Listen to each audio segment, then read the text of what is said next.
Thrilled to have you here today, Dr. Bociek, and I'm going to go ahead and turn it over to you. Yeah, thank you, everyone. Thanks for joining us. Everything he said was mostly true. Happy to be here. I'm just going to share a screen. I went a little bit of latitude with what I got asked to talk about because it was mostly about blood tests, but hopefully you will learn a bunch of things that I think patients should understand to be engaged with their providers and engage with treatment making decisions and engage with just generally how we follow patients, like you in the clinic. So if we can get a share, let's get this up.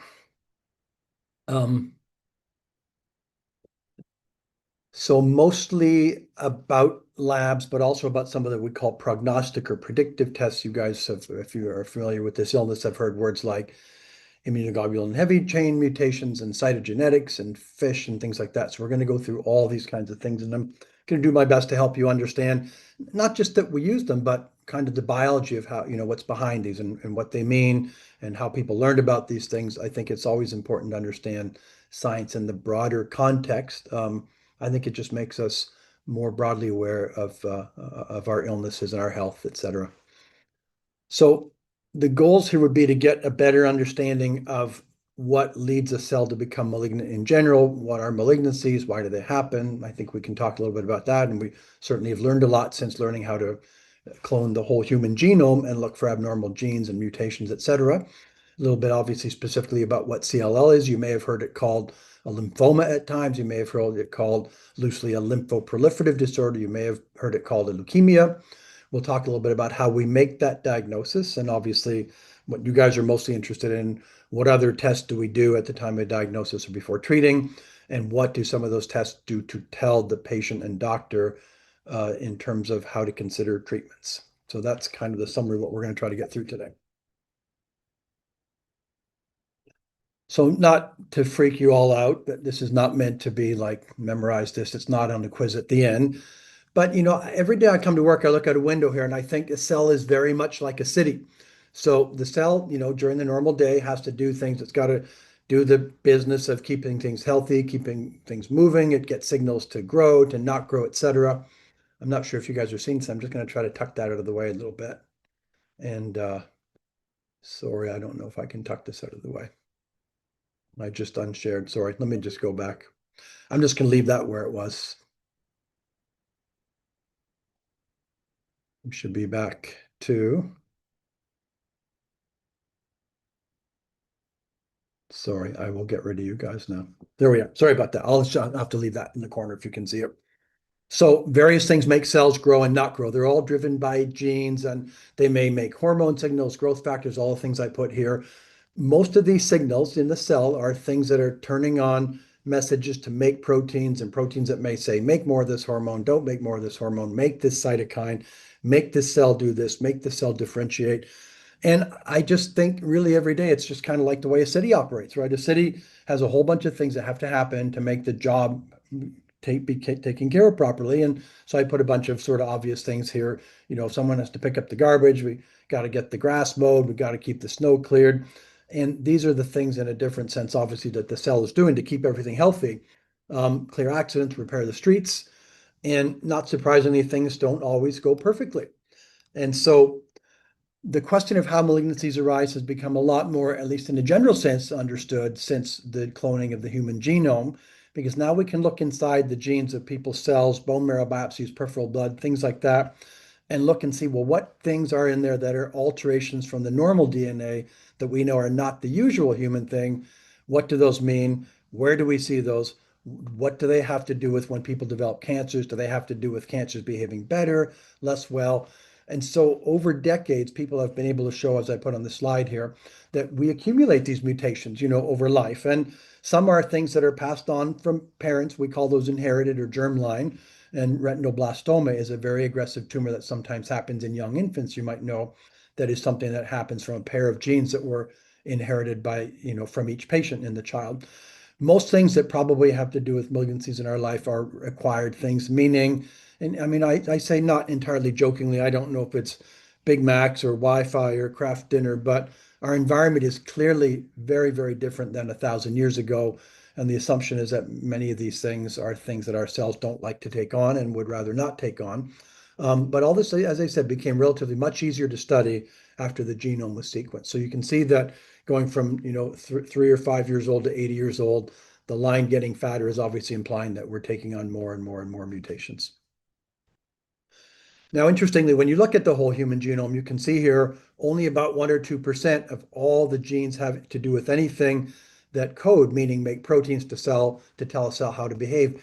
Everything else is either not functional, not needed, unexplained. And so I kind of think as we walk through life and take on these mutations from whatever reason it be, most of them are random, and all these little red dots are supposed to show you that most of these happen in places that are not critical to cell function. And even if they go into the place that codes for proteins, they still might not be critical to a cell function. And I like it. I liken it to walking down the road of life, and kids are chucking stones at you off the side of the road, and 99% of the time, a stone hits you in a place that doesn't matter. Once in a while, someone gets poked in the eye or something. And in the context of a cell, once in a while, generally randomly, but not always, something gets into the DNA that causes the damage, that causes the mutation, and changes how life behaves for that cell. Now, I've kind of said this for an analogy, a car accident on the side of the road is not going to affect the life of a city very much.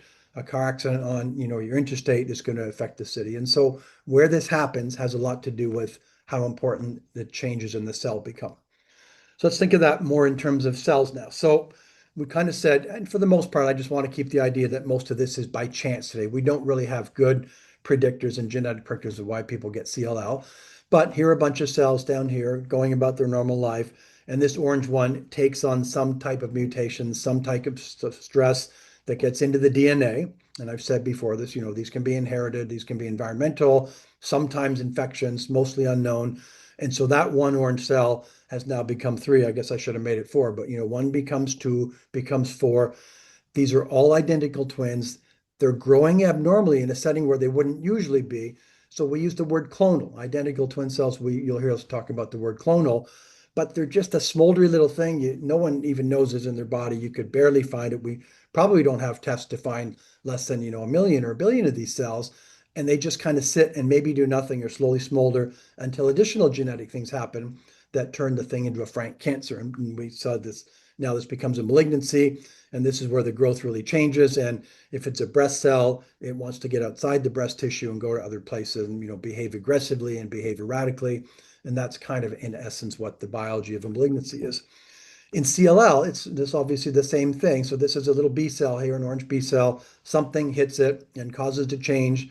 So the normal B cell that is born in the bone marrow and travels normally to places like your lymph nodes and spleen, etc., takes on a little transformation, but it's not really doing anything much. There's just a couple of these, maybe hundreds or thousands or hundreds of thousands of these identical twin cells. They're not causing trouble anywhere. You can't measure them in a patient. If you could measure them in blood, we'll talk about this a bit later, we would refer to it as a monoclonal B cell lymphocytosis, and more to come on that. But then these cells that are there that are abnormal, a bunch of identical twins, just kind of barely doing anything at all, additional genetic things change and we get a full-blown CLL. And that's a patient who comes usually with obviously an elevated white count and sometimes enlarged lymph nodes and big liver and spleen and eventually, low blood counts because the marrow gets full of all these abnormal cells. So that's just to kind of liken it to the same theme of why these cancers happen. So how do we figure out, how do our pathologists help us figure out what the patient has when they come with some abnormal lymph nodes and a big spleen and some elevated white cells in the body? Well, as much as we're an unbelievably high-tech world, I like to tell people that we still use pathologist eyeballs. It's not all tech, it's not all high-tech. They literally look at that blood smear, they look at a drop of a patient's blood and look at all the features of the white cells, and I'll show you that in a minute. And then we do some tests that some of you may have heard of. One's called flow cytometry, one is called immunohistochemistry. These are just ways, as I'll show in the next slides, to sort of demonstrate what the fingerprint of those abnormal cells are, and that gives us an idea of what type of a disorder it might be. And some of these other studies help a little bit with the diagnosis, but more often than not, they're helping with what kind of behavior is this disorder likely to have. So once in a while, a molecular test will help us say this is a certain malignancy. In the case of CLL, these are mostly to help us predict what the behavior is going to be, and to some extent what the good treatment choices might be. So here's what a pathologist sees: a little drop of blood on a slide, and they see this on the left over here. These are about the normal size of a lymphocyte. Remember, a CLL is a B cell, a B lymphocyte that's just behaving a little bit badly. It's a little bigger than a red cell, which is probably a little bigger than normal.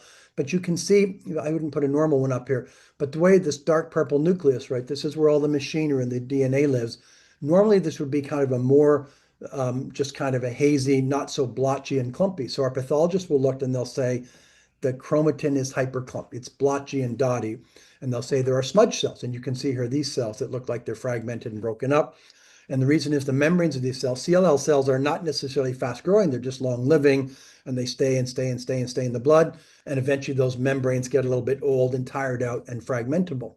So these two things don't tell you CLL, but they tell the pathologist right away, there's an abnormal population of cells in this blood, and we have to figure out what they are. So the pathologist says, are there abnormal looking cells? Yes. They might have come from blood. They might have come from a bone marrow test. They might have come from a lymph node biopsy. Once we answer the question yes, then, as I say, I like to, the fancy word is immunophenotype, but the question is, what's the fingerprint of these cells? And I just tried to put up a cartoonish picture of a cell here, showing you that B cells have all kinds of proteins or antigens on their surface, and they have different ones at different times. They kind of look different through life, like we look different through life. So these are just some examples of what some of the proteins on a B cell would be. So let's kind of go to a picture of how we use that. So B cells go through life just the way we do. So they're born as babies. We call those blast cells. And then they grow up into kind of mature adult cells. And eventually they get to kind of be, I guess I can say it for me, they get to be grandfather cells. And we call those plasma cells. So these cells go through a life cycle, just like we do. And you can see here just some examples of some of the kinds of proteins they express. So at different times, if a B cell looks big and growing fast and expresses TDT, that's going to put a pathologist towards something we call a pro-B cell, early B cell. If that's a cancer, that's going to be something called lymphoblastic leukemia or lymphoma. So our pathologists basically look at these in different ways, and I'll go over that in a little bit. This is the cancer version now, so that's normal life version. In the cancer version, early cells like this that express things like CDT, TDT, are going to often be something like a pre-B, we call lymphoblastic leukemia or lymphoma. When they get a little bit more mature, kind of like adolescent or young adults, many of the lymphomas live there. Some CLLs live here. When the cell has, remember, a B cell's job is to wait and see a protein, we call an antigen, an infection or something that doesn't belong to you. Its normal job is to react and make a whole bunch more of it and make a bunch of antibody and take care of that illness. So when a CLL cell had never seen a protein, we call those unmutated. And we'll talk about that later. And if they happen to see a protein and divide into a bunch of other cells and try to attack, an infection or something, and then become a CLL, we call them mutated. And I'll explain that a little bit better. But the point here is just to say that our pathologists have a way of looking at the cells, the proteins, and telling us this looks most likely like this type of illness. So how do we look at those proteins? Well, there are two basic ways. And sorry, this might get a little bit deeper now. So flow cytometry, you may have heard of, people may have said, we did this test called flow cytometry on your blood, and it showed this population of cells. It looks like CLL. So the cells are in the blood, or they could be in a little bone marrow sample, something that's liquid. The pathologist basically put antibodies or proteins on that latch on to the specific surface proteins that we're looking for. So there'll be a stain for something called CD5 and something called CD19 and something called CD23, like you see I put down here. And they basically put those antibodies on with a little thing that when it goes through this lens, gets caught by a laser and lights up a thing and tells the pathologist there's a cell right here. So these cells are expressing CD5, you can see down here, and these cells are expressing CD19. We know that's kind of the population where CLL lives. So they would continue to build up these plots with multiple of these antibodies to build up the fingerprint or the phenotype or the immunophenotype. Another way to do that would be if you had a lymph node biopsy by chance, because maybe the patient had a lump in the neck, but they didn't have abnormal cells in the blood. And someone does lymph node biopsy and says, well, let's put the same kind of stain like we had here on the surface of the slide and see what lights up. And so they can see this was just an example of a CD23. So this is how our pathologists help us with their eyeballs, with a smear, with the appearance of these cells in a lymph node or bone marrow, and with the fingerprint. And they put together the whole thing to say, this looks consistent with CLL. Now, how do we get that report? Most people have CLL diagnosed by something as simple as peripheral blood sample sent for flow cytometry. So we're not always doing bone marrows and lymph node biopsies, et cetera. This can be made off the blood if everything adds up properly. And this is kind of how our typical flow report would read. They'll say there's a population of mature B cells, and they're expressing all of these proteins, and we know this is kind of the CLL fingerprint, and they tell us something else, 96% of the lymphocytes are expressing this, so we know roughly how many of those cells in the blood are probably the abnormal clonal B cells, the CLL cells. So this tells us there's a fingerprint of a bunch of identical cells in the blood. They have the fingerprint of CLL. And so whether or not this is CLL depends on a couple of other things I put down here. The number of cells in the blood is important. I'll go on to that a little bit later. Where they live is important because if there's very few of them and they're only in the blood, we might call that a pre-CLL condition that you may have heard something called monoclonal B-cell lymphocytosis. If there are more than a certain number of cells in the blood, that's enough to call CLL. If they start to accumulate in lymph nodes and spleen, et cetera, that obviously becomes even more clear that the patient has, an advancing version of the illness. Now, the fingerprint of CLL looks not that different from a lymphoma called mantle cell lymphoma. And although 99% of the time we know it's thing A or thing B, technically the pathologist will say you should do the genetic test to say it's not mantle cell lymphoma because once in a rare while, the fingerprint of mantle cell could look like CLL or vice versa. I don't generally do that unless I'm really concerned or the patient's concerned. More often than not, we can sort of put this together with all of this. So you heard me talk about, sometimes we call it a leukemia, a lymphoma, and then I use this fancy word monoclonal B-cell lymphocytosis we think of as a pre-leukemia. So not to get your head stuck around all sorts of math, but just by convention, I told you the flow cytometry report tells you what percent of the cells are abnormal in the blood. And then you can go to the blood count and say, well, for example, like I put here, if this patient has a lymphocyte count of 5,000 and the flow report said 60% of those cells look like clonal CLL cells, that would give you, by doing the math, 60% of 5,000 is about 3,000 cells. So if a patient has nothing at all wrong with them except a few of these cells, less than 5,000, no lymph nodes we can feel anywhere, no big liver spleen we can feel anywhere, no abnormal blood counts except those little few cells, without any CAT scans or anything else fancy, we would call that a monoclonal B-cell lymphocytosis if it hung around for about 3 months and those cell counts didn't change much. And we would tell that patient, this is a thing that's kind of like a pre-CLL that may go on to be CLL, 1 or 2% chance per year. It's an arbitrary number, but I don't like putting in a patient's record CLL when it's a pre-CLL. So I always use the word monoclonal B-cell lymphocytosis. But again, notice that I said we're not doing bone marrows and CAT scans and PET scans. It's basically, how do you feel? How's your exam? What are your blood counts? Are any of your blood counts low?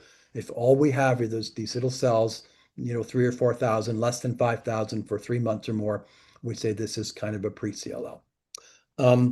And just again, by semantics, if the patient happened to have a lymph node biopsy because something was big in the neck or under the arm, and then we look in the blood and we say, well, there are some CLL cells in the blood, but there's not very many, less than that 5,000 magic number, we would still call that, small lymphocytic lymphoma. It's a different name of the same illness. So the treatment and everything is the same.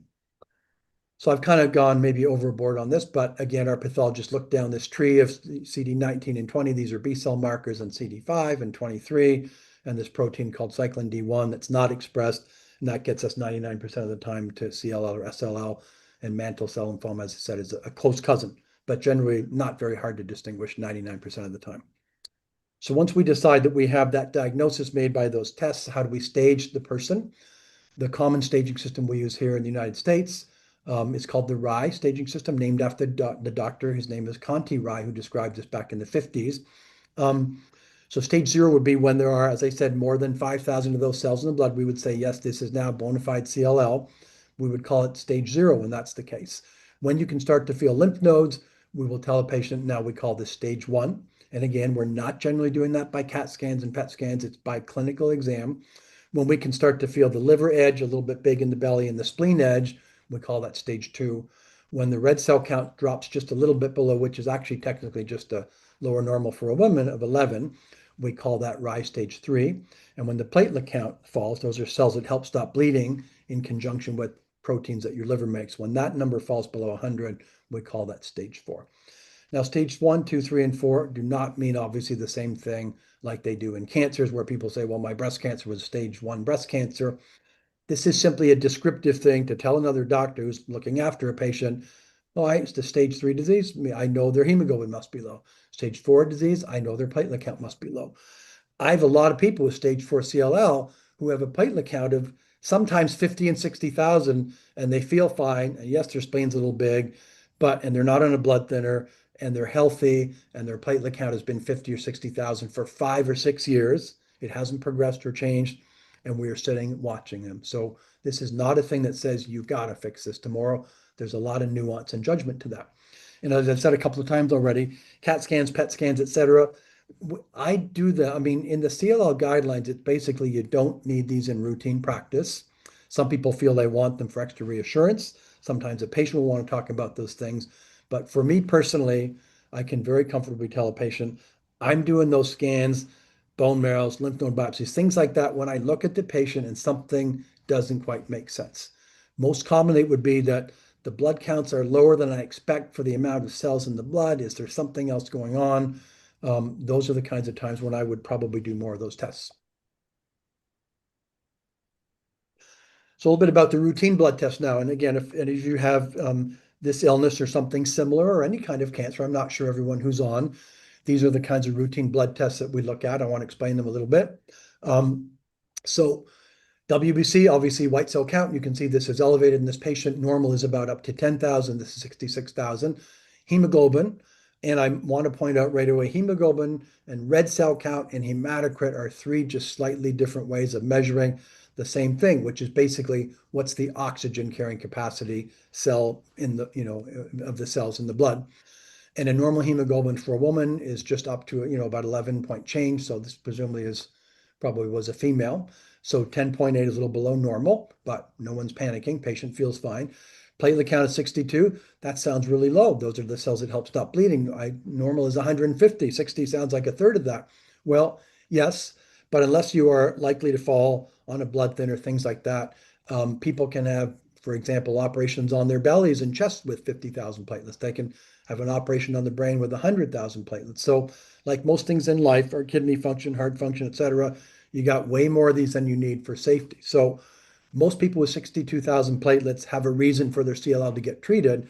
But as I said, I have some people with platelet counts like this for 5 and 7 years, and they feel fine, and they're not ready to get treated. We go back to the white cell count, and we say, okay, so white cell count, what does that mean? I put down here, saying white blood cell counts like saying, well, you go to the manager and say, what kind of cars do we have out in the car lot? So there are different kinds of white cells. And obviously in the car lot, there could be Subarus and Hondas and Chevys, whatever. The main cells that I care about in my patients with cancers are the neutrophils and the lymphocytes. So the neutrophils are bacteria-fighting cells that we know when they're lower, this 2.7 is normal. We know when they're less than 0.5 or 500 on another scale. Those are the people that are a little bit more risk for infections. That may happen after chemos. That may happen because of an illness, but this is a nice healthy number of neutrophils. So I'll tell the patient your bacteria-fighting cells are great. And then we look at the lymphocyte count and we can see that it's up and down a little bit here. This looks like a high lymphocyte count, but in patients with CLL, they can have white counts up to 3 and 4 and even 500. So 5 times, this, and not necessarily be sick. So we'll talk about that a little bit later. This is a peripheral blood smear, and again, just kind of showing you what our guys see when they look. And if you look over here, there's something called an MCV, and that means the mean cell volume. That just means what's the average size of this patient's red cells. And then the RDW is something that means the red cell distribution width, and you can see this curve drawn here. Again, it just means what's the relative size of the smallest to the average to the biggest red cell. And when those are abnormally small, it could mean something like iron deficiency. When the cells are abnormally big, it could mean B12 or folate deficiency. It could mean some other type of pre-malignant state. It could mean that you're making tons of red cells and making little things we call reticulocytes, which are like the baby red cells. They come out of the bone marrow and they're a little bit bigger than a normal red cell. So these don't make or break our day, but they're little descriptive things that help us look at a patient and say, we think there might be a little something going on. You're anemic, but your retic count is high. You're anemic, but your red cell distribution width is high. You're probably making baby red cells and reticulocytes, and we would go and do those stains and look for those. So these are the kinds of things that we learn generally from just looking at the very typical complete blood count, we call it. And then Um, well, I guess I did put some more stuff here. I'd forgotten about this. So we sort of talked about this. So what's a high white count in CLL? I mean, most people would say there isn't really a number, but most people over 400 would say that feels a little bit high. Some of those patients still feel fine. It probably means that there's more CLL in that patient's body. There's probably more illness in the lymph nodes and the liver and spleen. And when you have a white count of 400, you probably have other reasons to feel crummy enough for a patient to be treated.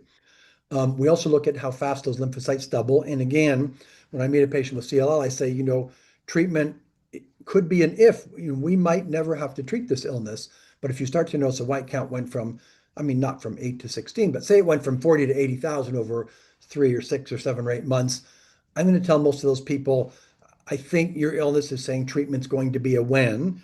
It's not tomorrow, it's not Monday, but let's start to think a little bit about how we start to engage discussions of how else are you feeling? What else are we going to watch for? When will we think about treating? Things like that.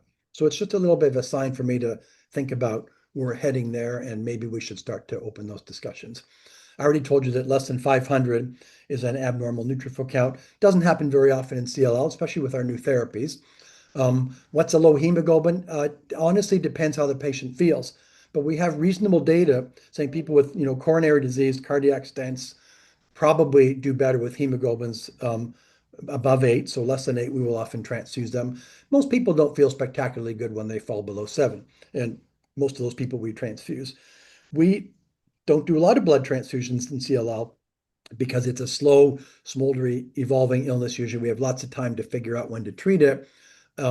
There are cases where people would need transfusions if they develop a red cell breakup syndrome called hemolytic anemia, but we are not giving blood to CLL patients. The last patient I gave blood to with CLL was because he just kept waiting and waiting and waiting. I feel fine, I feel fine, I feel fine. And then he came in and he felt like terrible. And I almost said the C word there. He felt terrible. And his hemoglobin was 6 or 5.8. And of course, he needed blood. And then we got him on treatment and he's fine. What's a low platelet count? Kind of already went there. On average, less than 50,000. But we're not giving platelet transfusions until people usually have platelet counts of 10 or less, or if they're having abnormal bruising or bleeding. So that gives you an idea of how we look at these numbers and what to me is high, abnormal, what do we have to fix, what can we watch. The other tests on something called a metabolic panel, or you might hear it called a CMED or a complete metabolic panel. Blood salts, right? So sodium, potassium, chloride, all those kinds of things. Blood sugar is in there. Total protein, not much of a discussion for CLL, but tells the doctor what are all again, just the global protein levels in the blood. How are those? Is there any reason to think something's going on? And then down here, all these tests you see like AST, ALT, bilirubin, ALP stands for alkaline phosphatase, and LD are kind of liver tests, but pretty much every one of these can be abnormal for a reason other than a liver. And not the point of the talk today to go into all that, but know that there's certain patterns and certain pictures that we put together to say this is more likely than this. And each one does help us in a way. LD or LDH can reflect CLL burden, lymphoma burden. As people get more cells in the blood and the lymph nodes in the liver and spleen, that generally tends to go up. So we pay a little bit of attention to that. If red cells are breaking up, again, patients can have immune conditions where the body makes antibodies that destroys the red cells. That can happen not in CLL, but it happens a little bit more in CLL.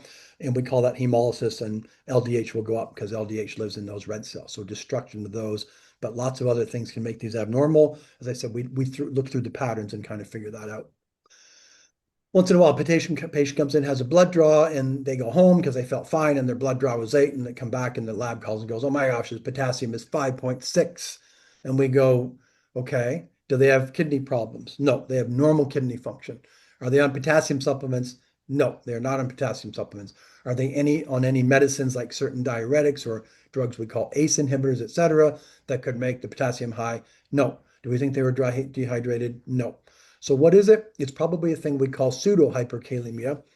And that simply means that the potassium level in the patient is fine, but when we, suck the blood down a vacuum tube at 100 miles an hour and put it in the thing and put it in a transport machine and send it across the campus and it got all shaken around, those little fragile cells I told you that break up, they do break up. they release potassium out of them. White cells release potassium out of them. And so in the tube, it looks high, but in the patient, it's not high. So this is a purely in the tube thing. I don't even call a patient back for this as long as I look and go, I know what this is. Once in a while, someone might have a little bit of kidney disease. They might be on a bit of potassium. There might be a reason for us to go, we better check and make sure it's not real. And there's various ways to do that beyond the scope of the talk today. But just know that we do see this not infrequently, and it's important to recognize it. Because if you don't recognize it, you might treat a patient for high potassium. If their potassium was actually normal, you might make their potassium low and cause them trouble. So this is just the kinds of things that we have to understand about the biology of these illnesses. Immunoglobulins is another thing that comes up a lot. And so you can see this patient here, we're going backwards. So this patient had, so immunoglobulins, IgG is the most important one, is kind of like the sum total. If you ask me, give me one number to show me the health of this patient's B cells, IgG would be that number. And IgG just means immunoglobulin G.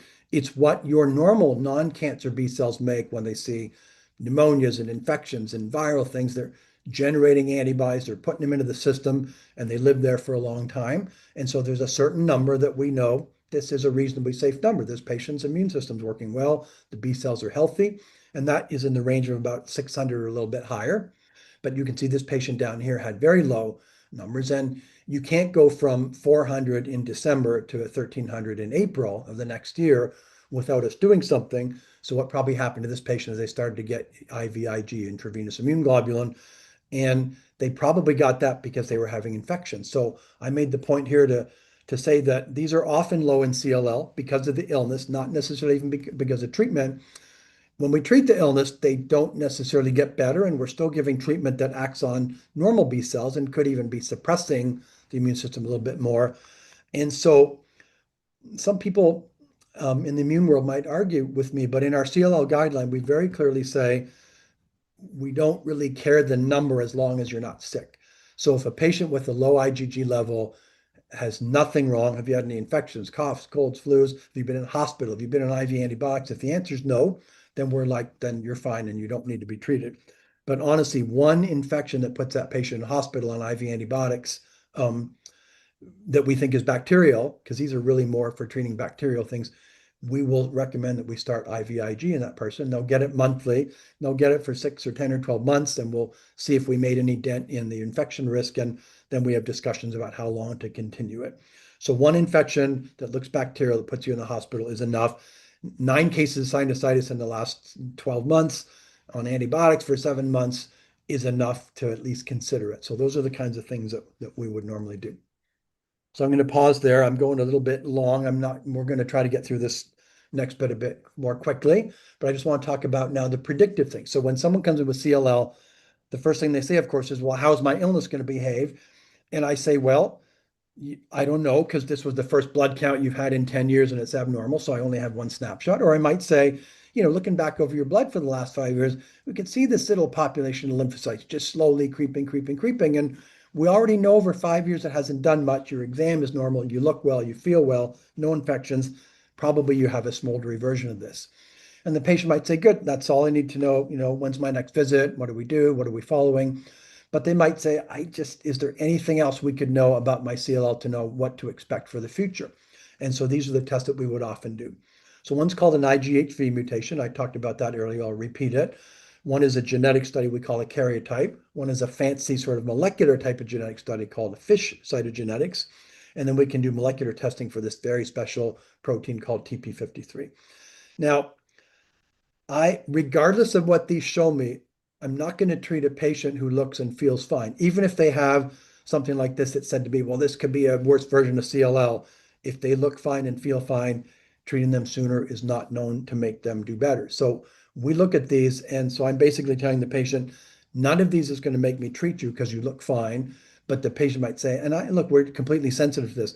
I'm 57. I have 2 young kids. I have a job. I kind of really want to know everything I can about how this might behave. And 1000% we are on board, and we will do those tests to help that patient figure that out. But it does not lead us to treat sooner. So sorry for making this a bit deep again. IgHV mutations. I sort of showed you before, when a cell gets the ding that makes it become CLL, if it never saw a protein or antigen before, if it never made antibody before, it's called unmutated. So that would be IgHV unmutated. If it had seen an infection when it got stung, it got stung and turned into CLL after it had seen something, we call that mutated. And these are molecular tests that we do to figure these out. Mutated are said to be better, they do better with chemotherapy than if they're unmutated. And a modern day medicine that some of you may know of or hear, venetoclax may be a little less good in patients who are unmutated, but it's not the kind of thing that we say we shouldn't treat you with that. But there may be a little bit of difference for that patient.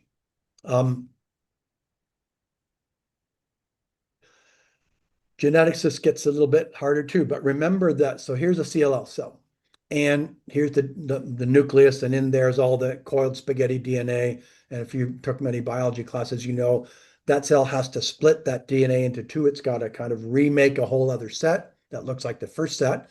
It has to separate them into chromosomes. It has to line them up, and these little things called microtubules separate the chromosomes, pull them apart, and make a new cell. And so the point of the slide was to tell you that, well, that's how a cell makes itself. If a cell had an abnormality in it, I just put a little red circle here for a ding in a gene somewhere, as it divides, obviously that will be carried into the next cell. And it's going to be in the cell, it's going to be in the cell. There's two copies. When the cell pulls apart, now each one has a copy of that abnormality. And as these cells grow, 2, 4, 8, 16, up to the millions, we can do studies to go, can we see things in the DNA that look abnormal, that tell us something about how the CLL might behave, or tell us something about how we ought to treat it? And the answer is yes. So here's the same thing, a CLL cell, here's the nucleus. So then look over here, the chromatin is all the fine spaghetti stuff. It has to get coiled up by all these things called nucleosomes and histones into the things that you maybe have recognized from textbooks or TV called chromosomes. And these are the things that, get duplicated, made into two chromosomes, pull apart when the cell divides. And so we can look at these in many different ways. And we're going to talk about karyotype and FISH next. So if you have a cell that you can induce to divide with cells like this, they basically put in these sort of inflammatory chemicals they call mitogens to try to make the cells divide. You're going to capture a certain number just by chance when they're dividing. You rupture the nucleus by putting sort of a low salt water in, rupture the nucleus. All these chromosomes now spill out kind of all over the surface. They can be photographed and arranged and banded with special stains that put these bands on them. And people that do this for a living, look, this is hard for me. I don't know that I could do this exercise, but our geneticists do this in their sleep, and they can line up all these chromosomes and say, this person has a full complement, 22 chromosomes and 2 X chromosomes. This is a female. And they can say, hey, this looks great. This looks healthy. All these little bands, again, I don't do this in real life, but these are all very well mapped out by all the genetics standards, and people know exactly what to call these things when they're abnormal. So this is what a karyotype looks like. Made a cell divide, made it start to pull the chromosomes apart, caught it in the middle of that, splayed them all out, took a picture, lined them up, and examined them. So what can we learn from that? So conventional cytogenetics or karyotype, this is just to be an enlarged banded version of the chromosome 13, and you can go along here, all the numbered chromosomes. We get to number 13. I mean, to be fair, a little bit hard to see. But this thing has a dark, and then a light band, and how here there's a dark, and kind of missing a light band. It's shorter. So this geneticist is smart enough to know the little tail end of this 13 is missing in this, and it's down here. And so they're going to say there's a 13q deletion, q just meaning the longer arm of the chromosome. So this is a common finding in CLL. A 13q deletion in general predicts for a more favorable behaving illness, but with modern therapy, some of those things matter a little bit less. But that would be a typical thing that a geneticist might tell us about a CLL patient. The cells have to be dividing. So you can't take a biopsy of a lymph node that got put in, in formalin wax, cut up, and is now sitting on a slide. That cell's dead and it's been, processed. You can't do that on a slide. You can still do the next thing I'm going to talk about on a slide. And it only gets you to a certain area of the chromosome. It's not super specific. It certainly doesn't tell you what gene is affected, in that chromosome. And so we need something better to do that. So knowing that these things were common in cancers, as time went on and people accumulated the idea that, well, here's 3 or 4 things we see in CLL, and now we've sequenced the genome, maybe we can figure out how to sequence these chromosomes so that we can figure out exactly where on the chromosome that is, what the gene is, and put a little probe to map that thing in a genetic test. And so that's what fish cytogenetics are. We take the cells, heat them up a little bit, heat them up a lot more, up to 75 or 80 degrees Celsius. This basically breaks those two strands of DNA that live together apart so that now they're separate single strands. And then knowing the genome and knowing where these things live, again, by time and experiment, people can put these little probes on and they will go and map onto the cells where that gene defect is, where a 13q deletion is, where an 11q deletion is. And you sit them overnight, and then these are stained with things that show up fluorescently under a microscope. So the next morning, the geneticist can go and go, well, there's 2 green chromosomes. That was for chromosome 12, and there's 2 reds. That was for chromosome 13. I know that this patient has, no loss of chromosome 12 or 13, just for an example. But we want to know a little bit more specifically than that.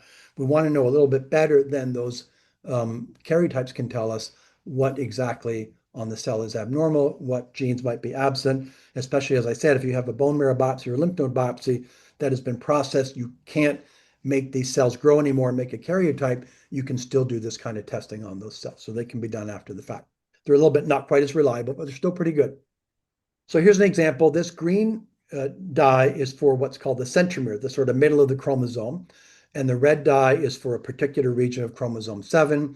And so I think I lost a drawing here. There was a drawing that got eliminated, but in this sample, there was a chromosome here. We'll just go up here and show you. So this cell has 2 greens, the centromere for chromosome 7, centromere for chromosome 7. The 7q, the long arm of chromosome 7 is present, long arm, chromosome 7 present. There's no deletion of that area. Up here, you can see green and no red. So there's a loss of that little part of the chromosome in that chromosome. And same thing up here. There are 2 greens. We know there's 2 chromosome 7s, but the little 7q tail end of chromosome 7 is missing, and a geneticist will report that as positive for a 7q deletion. Now, these genetic fish can get orders of magnitude more complex than this. We can tell if 2 things got put together that shouldn't be. We can tell if something got broken apart that shouldn't be. There are all kinds of super fancy things they can do. But for CLL, we're mostly looking for things like single deletions of chromosome 13 and 11 and 17 and things like that. Oh, sorry, there it is. So this was to show you the chromosome, the little green thing marking out that we call the centromere, and this one having the red and this one not having the red. More specific to CLL would be, again, here is a green, the centromere, the middle of the chromosome, and there are 2, so we know there are 2 chromosome 17s, and there are 2, so we know there are 2 chromosome 17s, but this little orange or red thing up here hybridizes or maps onto, in the FISH test, that part of the 17 chromosome called the P, the short arm, out at the end of it. And if you are missing one, as this person is, the geneticist will tell you this patient has a 17 P deletion. So this is how we use these in normal life. So one chromosome lacks that little tail end of the P part, the short part of the chromosome arm. And that does have bearing in CLL sometimes. Now, I don't want to scare you with this because this is 25 years old, but we draw these curves called Kaplan-Meier plots. So these are kind of like probabilities over time. And these are 100% of people here at the start of the curve. Over time, people either progress or die of their illness, and the curves kind of tumble down. You can see, well, I can look at this yellow curve if someone has a 13q deletion and say, half the patients out here, here's 50%, they're still alive 12 years later. But here, people with 17p deletion, half of those people were dead in 24 to 36 months. Now, again, this is not today. I have a ton of people with 17p deleted CLL who have been 5 years and not even needed therapy. But this was the first paper for CLL by the German CLL study group back in 2000 to say these are really, really helpful and they're very predictive. And these guys we probably have okay treatments for. We're not going to worry too much about.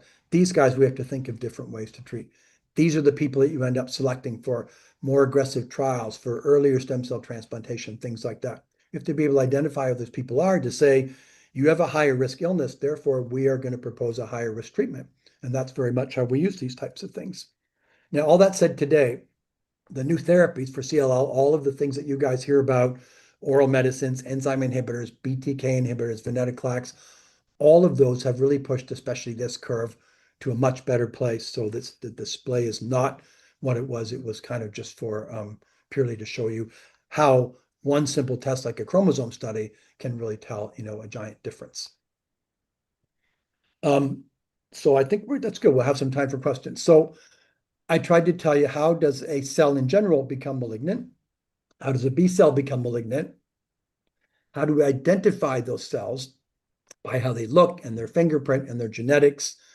How we use tests like genetics and IgHV mutations to predict behavior and to some extent select treatments. How we keep tabs on the patient with sort of usual types of laboratory things. How we keep an eye on their blood counts, on their white cell count, and their platelet count. How we keep an eye on the pace of their illness through routine follow-up over time. And that in general, this is a very nuanced statement, but in general, we're not doing tons of bone marrow biopsies, CAT scans, PET scans, et cetera, on patients. This is a very clinical, how are you feeling? What does your exam look like to me? And how are your labs? And not often doing other tests.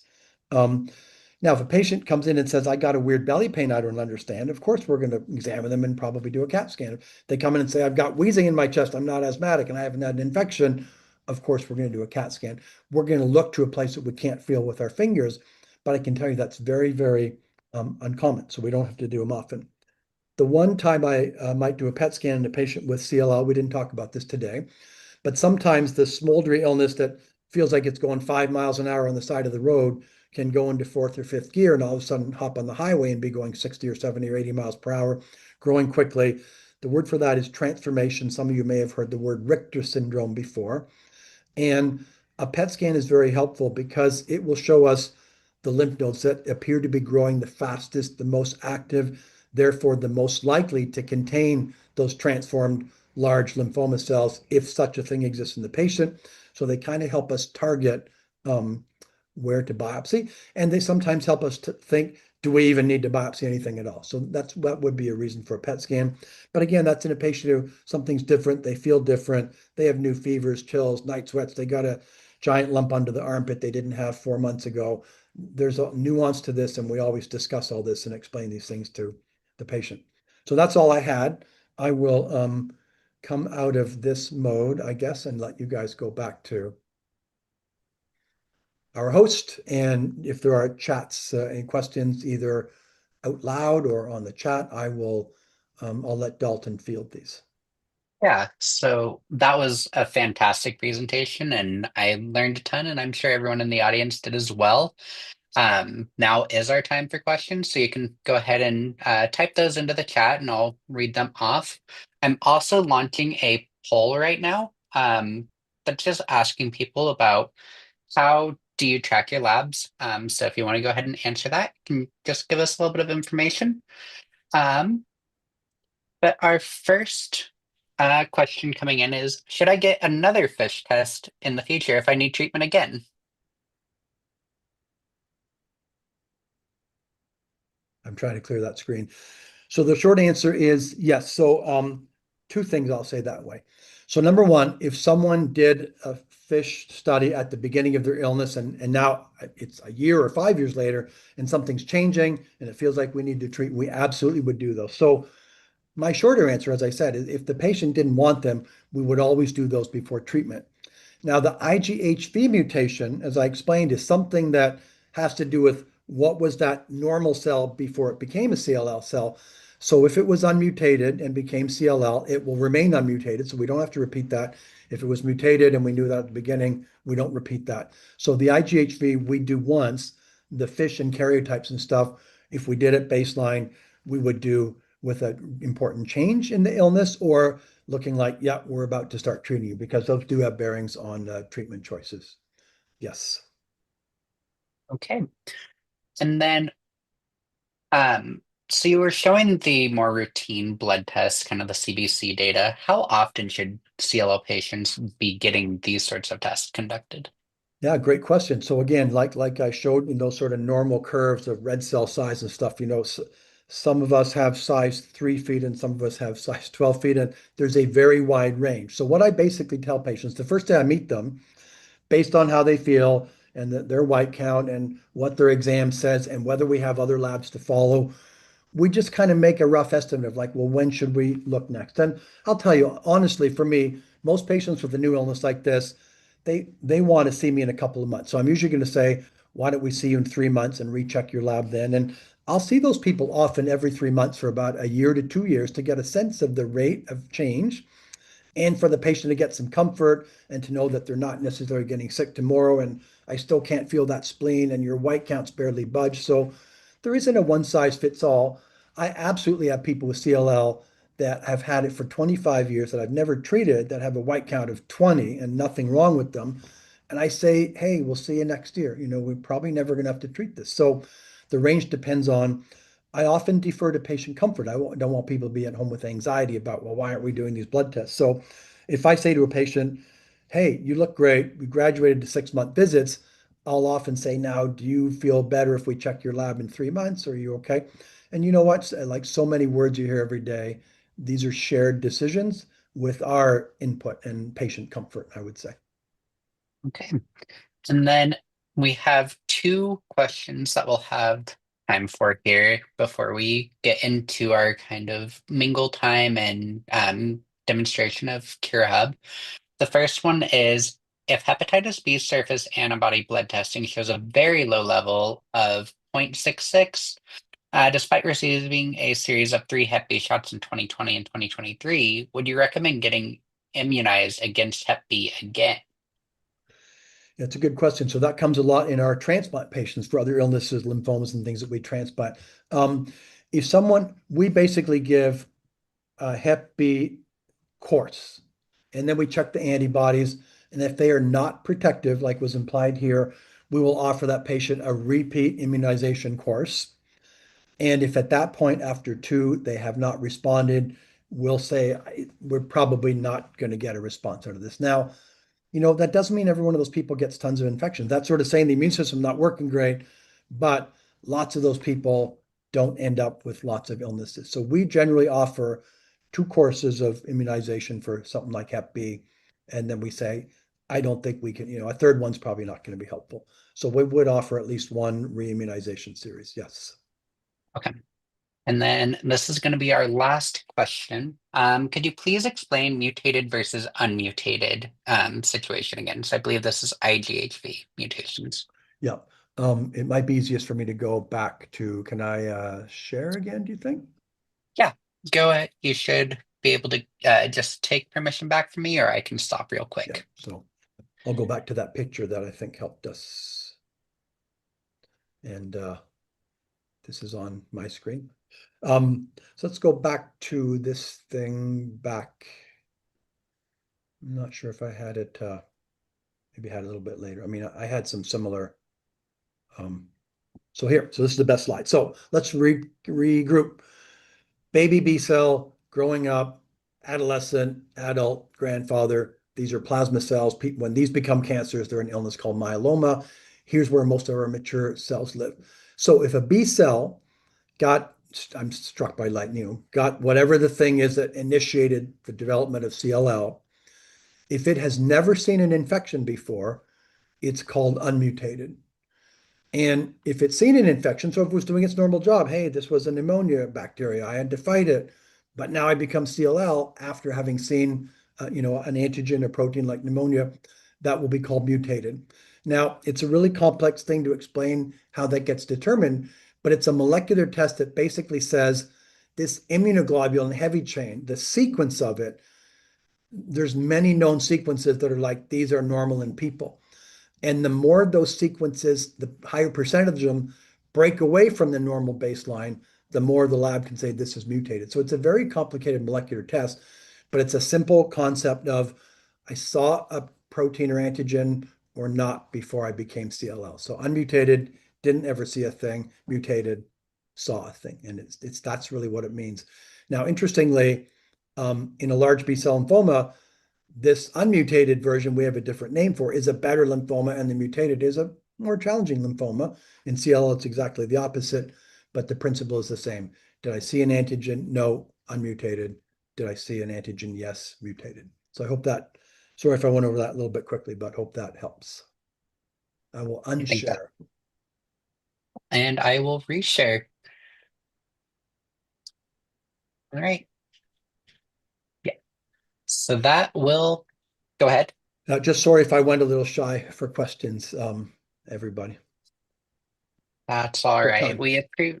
We appreciate you taking the time to join us today. It was truly a fantastic presentation, so thank you. And we're going to start wrapping up here, but I wanted to remind everyone that we're going to be staying on. This is a chance for everyone to just come together, talk with one another.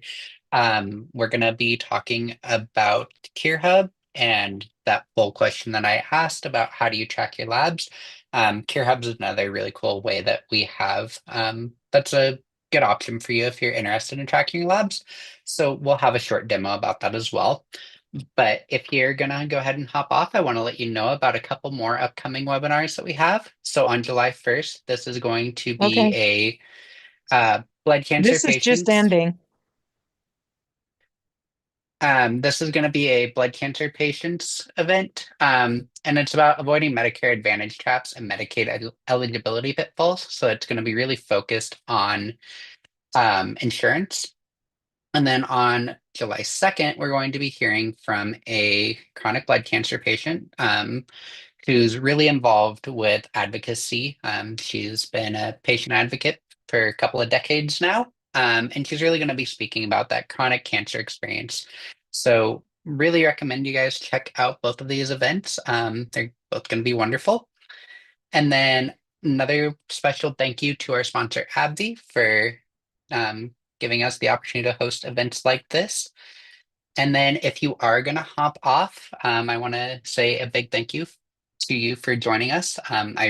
It means a lot to me that you spent part of your day with us.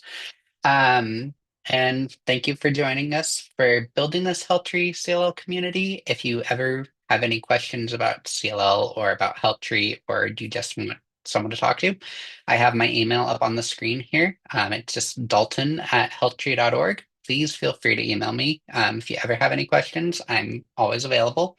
And then if you're going to hop off before we get to our mingle, I appreciate each and every one of you, and I hope you have a wonderful rest of your day. If you're going to stay on, I'm going to go ahead and turn off the recording as well as the live stream, just so that we can have a little bit more private discussion here. So, recording and